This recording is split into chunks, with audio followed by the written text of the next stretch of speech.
अपनी प्राण शक्ति को मेरुदंड के ऊपर उठती एक केंद्र की ओर गति करती हुई प्रकाश किरण समझो और इस भांति तुममें जीवंतता का उदय होता है। योग के अनेक साधन, अनेक उपाय इस विधि पर आधारित हैं। पहले समझो कि यह क्या है और फिर इसके प्रयोग को लेंगे। मेरुदंड रीढ़ तुम्हारे शरीर और मस्तिष्क दोनों का आधार है। तुम्हारा मस्तिष्क, तुम्हारा सिर, तुम्हारे मेरुदंड का ही अंतिम छोर है। मेरुदंड पूरे शरीर की आधारशिला है और अगर मेरुदंड युवा है तो तुम युवा हो और अगर मेरुदंड बूढ़ा है तो तुम बूढ़े हो। अगर तुम अपने मेरुदंड को युवा रख सको तो बूढ़ा होना कठिन है। सब कुछ इस मेरुदंड पर निर्भर है। अगर तुम्हारा मेरुदंड जीवंत है तो तुम्हारे मन मस्तिष्क में मेघा होगी, चमक होगी और अगर तुम्हारा मेरुदंड जड़ और मर्त है तो तुम्हारा मन भी बहुत जड़ होगा। समस्त योग अनेक ढंग से तुम्हारे मेरुदंड को जीवंत, युवा, ताजा और प्रकाशपूर्ण रखने की चेष्टा करता है। मेरुदंड के दो छोर हैं, उसके आरंभ में काम केंद्र है और उसके शिखर पर सहस्त्रार है, सिर के ऊपर जो सातवां चक्र है। मेरुदंड का जो आरंभ है वह पृथ्वी से जुड़ा है। कामवासना तुम्हारे भीतर सर्वाधिक पार्थिव चीज है। तुम्हारे मेरुदंड के आरंभिक चक्र के द्वारा तुम निसर्ग के संपर्क में आते हो, जिसे सांख्य प्रकृति कहता है। पृथ्वी, पदार्थ और अंतिम चक्र से सहस्त्रार से तुम परमात्मा के संपर्क में होते हो। तुम्हारे अस्तित्व के ये दो ध्रुव हैं, पहला काम केंद्र है और उसके शिखर पर सहस्त्रार है। अंग्रेजी में सहस्त्रार के लिए कोई शब्द नहीं है, ये ही दो ध्रुव हैं।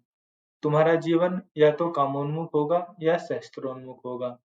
या तो तुम्हारी ऊर्जा काम केंद्र से बहकर पृथ्वी में वापस जाएगी या तुम्हारी ऊर्जा सहस्त्रार से निकलकर अनंत आकाश में समा जाएगी। तुम सहस्त्रार से ब्रह्म में, परम सत्ता में प्रवाहित हो जाते हो। तुम काम केंद्र से पदार्थ जगत में प्रवाहित होते हो। ये दो प्रवाह हैं, ये दो संभावनाएं हैं। जब तक तुम ऊपर की ओर विकसित नहीं होते, तुम्हारे दुख कभी समाप्त नहीं होंगे। तुम्हें सुख की झलकें मिल सकती हैं, लेकिन वे झलकें ही होंगी और बहुत भ्रामक होंगी। जब ऊर्जा ऊर्ध्वगामी होगी, तुम्हें सुख की अधिकाधिक सच्ची झलकें मिलने लगेंगी और जब ऊर्जा सहस्त्रार पर पहुंचेगी, तुम परम आनंद को उपलब्ध हो जाओगे। वही निर्वाण है। तब झलक नहीं मिलती, तुम आनंद ही हो जाते हो। योग और तंत्र की पूरी चेष्टा यह है कि कैसे ऊर्जा को मेरुदंड के द्वारा ऊर्ध्वगामी बनाया जाए, कैसे उसे गुरुत्वाकर्षण के विपरीत गतिमान किया जाए। काम या सेक्स आसान है, क्योंकि वह गुरुत्वाकर्षण के विपरीत नहीं है। पृथ्वी सब चीजों को अपनी ओर खींच रही है। तुम्हारी काम ऊर्जा को भी पृथ्वी नीचे खींच रही है। तुमने शायद यह नहीं सुना हो, लेकिन अंतरिक्ष यात्रियों ने यह अनुभव किया है कि जैसे ही वह पृथ्वी के गुरुत्वाकर्षण से बाहर निकल जाते हैं, उनकी कामुकता बहुत क्षीण हो जाती है। जैसे-जैसे शरीर का वजन कम होता है, कामुकता विलीन हो जाती है। पृथ्वी तुम्हारी जीवन ऊर्जा को नीचे की तरफ खींचती है और यह स्वाभाविक है, क्योंकि जीवन ऊर्जा पृथ्वी से ही आती है। तुम भोजन लेते हो और उससे तुम अपने भीतर जीवन ऊर्जा निर्मित कर रहे हो। यह ऊर्जा पृथ्वी से आती है और पृथ्वी उसे वापस खींचती है। प्रत्येक चीज अपने मूल स्रोत को लौट जाती है और अगर यह ऐसे ही चलता रहा, जीवन ऊर्जा फिर पीछे लौटती रही, तुम वर्तुल में घूमते रहे, तो तुम जन्मों जन्मों तक ऐसे ही घूमते रहोगे। तुम इस ढंग से अनंत काल तक चलते रह सकते हो। यदि तुम अंतरिक्ष यात्रियों की तरह छलांग नहीं लेते, अंतरिक्ष यात्रियों की तरह तुम्हें छलांग लेना है और वर्तुल के पार निकल जाना है। तब पृथ्वी के गुरुत्वाकर्षण का पैटर्न टूट जाता है, वह तोड़ा जा सकता है। यह तोड़ा जा सकता है, ये उसकी ही विधियां हैं। ये विधियां इस बात की फिक्र करती है कि कैसे ऊर्जा ऊर्ध्वगति करे, नए केंद्रों तक पहुंचे, कैसे तुम्हारे भीतर नई ऊर्जा का आविर्भाव हो और कैसे प्रत्येक गति के साथ वह तुम्हें नया आदमी बना दे। और जिस क्षण तुम्हारे सहस्त्रार से, काम वासना से, विपरीत ध्रुव से तुम्हारी ऊर्जा मुक्त होती है, तुम आदमी नहीं रह गए। तब तुम इस धरती के न रहे, तब तुम भगवान हो गए। जब हम कहते हैं कि कृष्ण या बुद्ध भगवान है, तो उसका यही अर्थ है। उनके शरीर तो तुम्हारे जैसे हैं, उनके शरीर भी रुग्ण होंगे और मरेंगे। उनके शरीरों में सब कुछ वैसा ही होता है जैसा तुम्हारे शरीरों में होता है। सिर्फ एक चीज उनके शरीरों में नहीं होती जो तुम्हारे शरीर में होती है। उनकी ऊर्जा ने गुरुत्वाकर्षण के पैटर्न को तोड़ दिया है, लेकिन वह तुम नहीं देख सकते। वह तुम्हारी आंखों के लिए दृश्य नहीं है। लेकिन कभी-कभी जब तुम किसी बुद्ध की सन्निधि में बैठते हो, तो तुम यह अनुभव कर सकते हो। अचानक तुम्हारे भीतर ऊर्जा का ज्वार उठने लगता है और तुम्हारी ऊर्जा ऊपर की तरफ यात्रा करने लगती है। तब तुम जानते हो कि कुछ घटित हुआ है। केवल बुद्ध के सत्संग में ही तुम्हारी ऊर्जा सहस्त्रार की तरफ गति करने लगती है। बुद्ध इतने शक्तिशाली हैं कि पृथ्वी की शक्ति भी उनसे कम पड़ जाती है। उस समय पृथ्वी की ऊर्जा तुम्हारी ऊर्जा को नीचे की तरफ नहीं खींच सकती है। जिन लोगों ने जीसस, बुद्ध या कृष्ण की सन्निधि में इसे अनुभव किया है, उन्होंने ही उन्हें भगवान कहा है। उनके पास ऊर्जा का एक भिन्न स्रोत है, जो पृथ्वी से भी शक्तिशाली है। इस पैटर्न को तोड़ा जा सकता है। यह विधि पैटर्न तोड़ने में बहुत सहयोगी है, लेकिन पहले कुछ बुनियादी बातें ख्याल में ले लो। पहली बात कि अगर तुमने निरीक्षण किया होगा, तो तुमने देखा होगा कि तुम्हारी काम ऊर्जा कल्पना के साथ गति करती है। सिर्फ कल्पना के द्वारा भी तुम्हारी काम ऊर्जा सक्रिय हो जाती है। सच तो यह है कि कल्पना के बिना वह सक्रिय नहीं हो सकती है। यही कारण है कि जब तुम किसी के प्रेम में होते हो तो काम ऊर्जा बेहतर काम करती है, क्योंकि प्रेम के साथ कल्पना प्रवेश कर जाती है। अगर तुम प्रेम में नहीं हो, तो बहुत कठिन है, वह काम नहीं करेगी। इसीलिए पुराने दिनों में पुरुष वेश्याएं नहीं होती थी, सिर्फ स्त्री वेश्याएं होती थी। पुरुष वेश्या के लिए काम के तल पर सक्रिय होना कठिन है, अगर वह प्रेम में नहीं है, और सिर्फ पैसे के लिए वह प्रेम कैसे कर सकता है? तुम किसी पुरुष को तुम्हारे साथ संभोग में उतरने के लिए पैसे दे सकती हो, लेकिन अगर उसे तुम्हारे प्रति भाव नहीं है, कल्पना नहीं है, तो वह सक्रिय नहीं हो सकता। स्त्रियां यह कर सकती है, क्योंकि उनकी काम वासना निष्क्रिय है। सच तो यह है कि उन्हें कोई भी भाव न हो, उनके शरीर लाश की भांति पड़े रह सकते हैं। वेश्या के साथ तुम एक जीवित शरीर के साथ नहीं, एक मर्त शरीर या लाश के साथ संभोग करते हो। स्त्रियां आसानी से वेश्या हो सकती हैं, क्योंकि उनकी काम ऊर्जा निष्क्रिय है। तो काम केंद्र कल्पना से काम करता है, इसीलिए स्वप्नों में तुम्हें इरेक्शन हो सकता है और वीर्यपात भी हो सकता है। वहाँ कुछ भी वास्तविक नहीं है, सब कुछ कल्पना का खेल है। फिर भी देखा गया है कि प्रत्येक पुरुष को, अगर वह स्वस्थ है, रात में कम से कम 10 दफा इरेक्शन होता है। मन की जरा सी गति के साथ काम का जरा सा विचार उठने से ही इरेक्शन हो जाएगा। तुम्हारे मन की अनेक शक्तियां हैं, अनेक क्षमताएं हैं, और उनमें से एक है संकल्प। लेकिन तुम संकल्प से काम करते में नहीं उतर सकते। काम के लिए संकल्प नपुंसक है। अगर तुम संकल्प से किसी के साथ संभोग में उतरने की चेष्टा करोगे, तो तुम्हें लगेगा कि तुम नपुंसक हो गए। कभी चेष्टा मत करो। काम वासना में संकल्प नहीं, कल्पना काम करती है। कल्पना करो और तुम्हारा काम केंद्र सक्रिय हो जाएगा। तुम्हारे मन की अनेक शक्तियां हैं, अनेक क्षमताएं हैं, और उनमें से एक है संकल्प। लेकिन मैं क्यों इस तथ्य पर जोर दे रहा हूँ? क्योंकि यदि कल्पना ऊर्जा को गतिमान करने में सहयोगी है, तो तुम सिर्फ कल्पना के द्वारा उसे चाहो तो ऊपर ले जा सकते हो, और चाहो तो नीचे ला सकते हो। तुम अपने खून को कल्पना से गतिमान नहीं कर सकते। तुम शरीर में और कुछ कल्पना से नहीं कर सकते, लेकिन काम ऊर्जा कल्पना से गतिमान की जा सकती है। तुम उसकी दिशा बदल सकते हो। यह सूत्र कहता है, अपनी प्राण शक्ति को प्रकाश किरण समझो। स्वयं को अपने होने को प्रकाश किरण समझो। योग ने तुम्हारे मेरुदंड को 7 चक्रों में बांटा है। पहला काम केंद्र है और अंतिम सहस्त्रार है, और इन दोनों के बीच 5 चक्र हैं। कोई-कोई साधना पद्धति मेरुदंड को 9 केंद्रों में बांटती है, कोई 3 में ही और कोई 4 में। यह विभाजन बहुत अर्थ नहीं रखता है। प्रयोग के लिए 5 केंद्र पर्याप्त हैं। पहला काम केंद्र है, दूसरा ठीक नाभि के पीछे, तीसरा हृदय के पीछे, चौथा केंद्र तुम्हारी दोनों भौहों के बीच में है, ठीक ललाट के बीच में, और अंतिम केंद्र सहस्त्रार तुम्हारे सिर के शिखर पर है। ये 5 पर्याप्त हैं।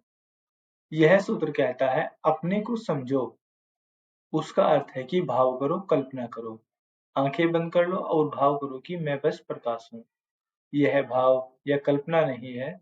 शुरू-शुरू में कल्पना ही है, लेकिन यथार्थ में भी ऐसा ही है, क्योंकि हर एक चीज प्रकाश से बनी है। अब विज्ञान कहता है कि सब कुछ विद्युत है। तंत्र ने तो सदा से कहा है कि सब कुछ प्रकाश कणों से बना है, और तुम भी प्रकाश कणों से ही बने हो।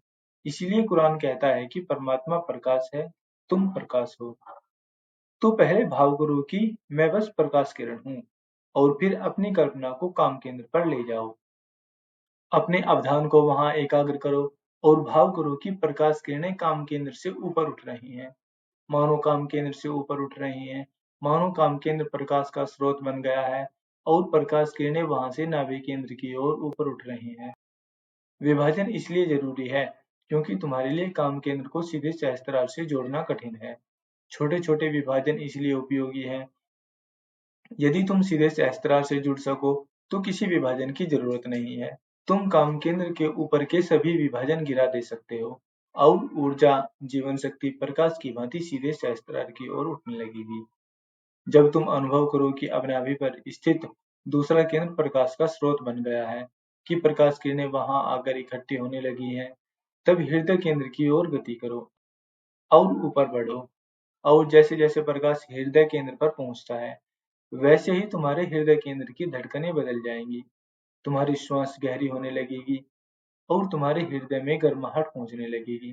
तब उससे भी और आगे और ऊपर बढ़ो, और जैसे जैसे तुम्हें गर्माहट अनुभव होगी, वैसे वैसे तुम्हारे भीतर एक जीवंतता का उन्मेष होगा, एक आंतरिक प्रकाश का उदय होगा। काम ऊर्जा के दो हिस्से हैं, एक हिस्सा शारीरिक है और दूसरा मानसिक है। तुम्हारे शरीर में हर एक चीज के दो हिस्से हैं। तुम्हारा शरीर मन की भांति ही तुम्हारे भीतर प्रत्येक चीज के दो हिस्से हैं, एक भौतिक है और दूसरा अभौतिक। काम ऊर्जा के भी दो हिस्से हैं। वीर्य उसका भौतिक हिस्सा है। वीर्य ऊपर नहीं उठ सकता, उसके लिए मार्ग नहीं है। इसीलिए पश्चिम में अनेक शरीर शास्त्री कहते हैं कि तंत्र और योग की साधना बकवास है। वे उन्हें इनकार ही करते हैं। काम ऊर्जा ऊपर की ओर कैसे उठ सकती है? इसके लिए कोई मार्ग नहीं है और वह ऊपर नहीं उठ सकती। वे शरीर शास्त्री सही हैं और फिर भी गलत हैं। काम ऊर्जा का जो भौतिक हिस्सा है, वह जो वीर्य है, वह तो ऊपर नहीं उठ सकता, लेकिन वही सब कुछ नहीं है। सच तो यह है कि वीर्य काम ऊर्जा का शरीर भर है, वह स्वयं काम ऊर्जा नहीं है। काम ऊर्जा तो उसका अभौतिक हिस्सा है, और यह अभौतिक तत्व ऊपर उठ सकता है और उसी अभौतिक ऊर्जा के लिए मेरुदंड मार्ग का काम करता है। मेरुदंड और उसके चक्र मार्ग का काम करते हैं, लेकिन उसको तो अनुभव से जानना होगा, और तुम्हारी संवेदनशीलता मर गई है। जब कोई हाथ तुम्हें स्पर्श करता है, तो हाथ नहीं दबाव और गर्माहट अनुभव होती है। हाथ तो अनुभव भर है, वह बुद्धि है, भाव नहीं। गर्माहट और दबाव अनुभूतियां हैं। हमने अनुभूतियां बिल्कुल खो दी हैं और फिर से उसे विकसित करना होगा। केवल तभी इन विधियों को प्रयोग में ला सकते हो, अन्यथा ये विधियां काम नहीं करेंगी। तुम केवल बुद्धि से सोचोगे कि मैं अनुभव करता हूँ और कुछ भी घटित नहीं होगा। यही कारण है कि लोग मेरे पास आते हैं और कहते हैं कि यह विधि बहुत महत्वपूर्ण है, लेकिन कुछ घटित नहीं होता। उन्होंने प्रयोग तो किया है, परंतु वह एक आयाम चूक गए हैं। वे अनुभव का आयाम चूक गए हैं। तो तुम्हें पहले इस आयाम को विकसित करना होगा, और उसके कुछ उपाय हैं जिन्हें तुम प्रयोग में ला सकते हो। तुम एक काम करो, अगर तुम्हारे घर में कोई छोटा बच्चा है, तो प्रतिदिन 1 घंटा उस बच्चे के पीछे पीछे चलो। बुद्ध के पीछे चलने से उनके पीछे चलना बेहतर है और कहीं ज्यादा तृप्तिदायी हो सकता है। बच्चे को अपने चारों हाथ पैरों से चलने को कहो, घुटने के बल चलने को कहो। बच्चे के पीछे तुम भी चलो, और पहली बार तुम्हें अपने में एक नवजीवन का उन्मेष होगा। तुम फिर बच्चे हो जाओगे। बच्चे को देखो और उसके पीछे पीछे चलो। बच्चा घर के कोने कोने में जाएगा, वह घर की हर एक चीज को स्पर्श करेगा।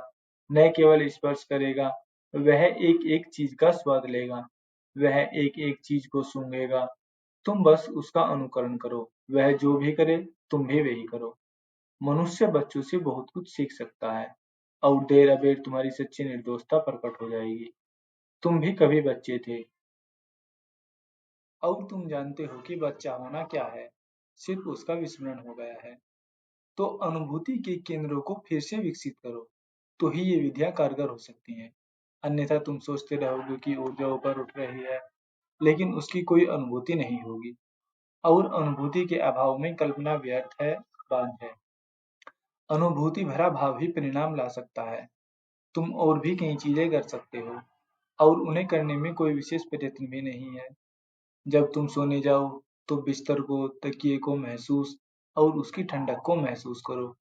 तकिए को छुओ, उसके साथ खेलो, अपनी आंखें बंद कर लो और सिर्फ एयर कंडीशनर की आवाज सुनो। घड़ी की आवाज को या चलती सड़क के शोरगुल को सुनो। कुछ भी सुनो, उसे नाम मत दो। कुछ कहो ही मत, मन का उपयोग ही मत करो, बस अनुभूति में जियो। सुबह जागने के पहले क्षण में जब तुम्हें लगे कि नींद जा चुकी है, तो तुरंत सोच विचार मत करने लगो। कुछ क्षणों के लिए तुम फिर से बच्चे हो सकते हो, निर्दोष और ताजे हो सकते हो। तुरंत सोच विचार में मत लग जाओ। यह मत सोचो कि क्या क्या करना है, कब दफ्तर के लिए रवाना होना है, कौन सी गाड़ी पकड़नी है। सोच विचार मत शुरू करो। उन मूर्ताओं के लिए तुम्हें काफी समय मिलेगा। अभी रुको और अभी कुछ क्षणों के लिए सिर्फ ध्वनियों पर ध्यान दो। एक पक्षी गाता है, वृक्षों से हवाएं गुजर रही हैं, कोई बच्चा रोता है, या दूध देने वाला आया है और पुकार रहा है, या वह पतीले में दूध डाल रहा है। जो भी हो रहा है उसे महसूस करो, उसके प्रति संवेदनशील बनो, खुले रहो, उसकी अनुभूति में डूबो और तुम्हारी संवेदनशीलता बढ़ जाएगी। जब स्नान करो तो अपने पूरे शरीर पर अनुभव करो। पानी की प्रत्येक बूंद को अपने ऊपर गिरते हुए महसूस करो। उसके स्पर्श को, उसकी शीतलता और उष्णता को महसूस करो।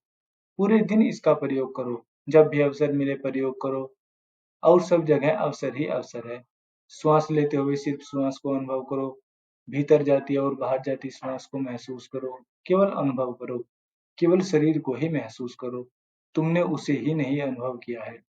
हम अपने शरीर से भी इतने भयभीत हैं, कभी अपने शरीर को प्रेम पूर्वक स्पर्श नहीं करते हैं। क्या तुमने कभी अपने शरीर को ही प्रेम किया है? समूची सभ्यता इस बात से भयभीत है। कोई अपने को स्पर्श करे, कोई बचपन में स्पर्श वर्जित रहा है। अपने को प्रेम पूर्वक स्पर्श करना हस्तमैथुन जैसा महसूस होता है। लेकिन अगर तुम अपने को ही प्रेम से स्पर्श नहीं कर सकते हो, तो तुम्हारा शरीर जड़ हो जाता है, मर्त हो जाता है। वह दरअसल जड़ और मर्त हो गया है। अपनी आंखों को स्पर्श करो, तुम्हारी आंखें तुरंत ताजा और जीवंत हो उठेगी। अपने पूरे शरीर को महसूस करो। अपने प्रेमी के शरीर को महसूस करो, अपने मित्र के शरीर को महसूस करो। एक दूसरे को सहलाओ, एक दूसरे की मालिश करो। अपने मित्र के शरीर को छुओ, उसकी छुअन को महसूस करो। तुम अधिक संवेदनशील हो जाओगे। संवेदनशीलता और अनुभूति पैदा करो, तभी तुम इन विधियों का प्रयोग सरलता से कर सकते हो। और तब तुम्हें अपने भीतर जीवन ऊर्जा के ऊपर उठने का अनुभव होगा। इस ऊर्जा को बीच में मत छोड़ो, उसे सहस्त्रार तक जाने दो। स्मरण रहे कि जब भी तुम यह प्रयोग करो, तो उसे बीच में मत छोड़ो, उसे पूरा करो।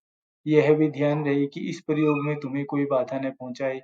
अगर तुम ऊर्जा को कहीं बीच में छोड़ दोगे, तो उससे तुम्हें हानि हो सकती है। इस ऊर्जा को मुक्त करना जरूरी है, तो उसे सिर तक ले जाओ और भाव करो कि तुम्हारा सिर एक द्वार बन गया है। इस देश में हमने सहस्त्रार को 1000 पंखुड़ियों वाला कमल के रूप में चित्रित किया है।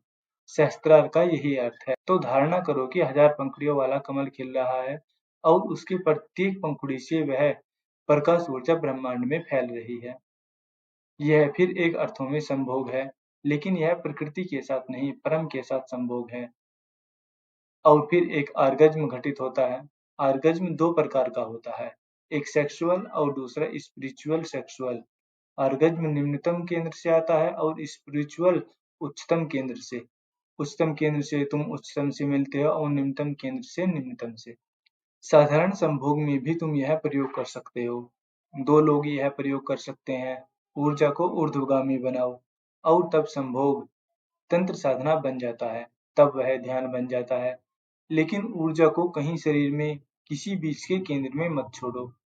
कोई व्यक्ति बीच में आ सकता है जिसके साथ तुम्हें व्यावसायिक सरोकार है, या कोई फोन आ जाए और तुम्हें प्रयोग को बीच में ही छोड़ना पड़े। इसीलिए ऐसे समय में प्रयोग करो कि कोई तुम्हें बाधा न दे और ऊर्जा को किसी केंद्र पर न छोड़ना पड़े। अन्यथा वह केंद्र जहां तुम ऊर्जा को छोड़ोगे घाव बन जाएगा और तुम्हें अनेक मानसिक रुग्णताओं का शिकार होना पड़ेगा। तो सावधान रहो, अन्यथा यह प्रयोग मत करो। इस विधि के लिए नितांत एकांत आवश्यक है, बाधा रहितता आवश्यक है और आवश्यक है कि तुम उसे पूरा करो। ऊर्जा को सिर तक जाना चाहिए और वहीं से उसे मुक्त होना चाहिए। तुम्हें अनेक अनुभव होंगे। जब तुम्हें लगेगा कि प्रकाश किरणें काम केंद्र से ऊपर उठने लगी है, तो काम केंद्र पर इरेक्शन का और उत्तेजना का अनुभव होगा। अनेक लोग बहुत भयभीत और आतंकित स्थिति में मेरे पास आते हैं और कहते हैं कि जब हम ध्यान में गहरे जाते हैं, हमें इरेक्शन होता है और वे चकित होकर पूछते हैं कि यह क्या है।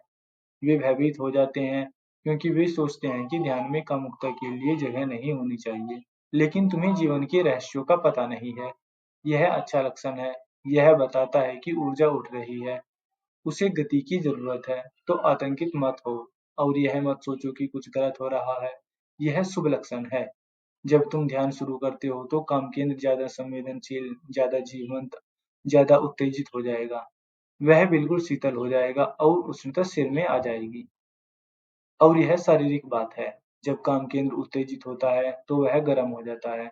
तुम उस गर्माहट को महसूस कर सकते हो। वह शारीरिक है।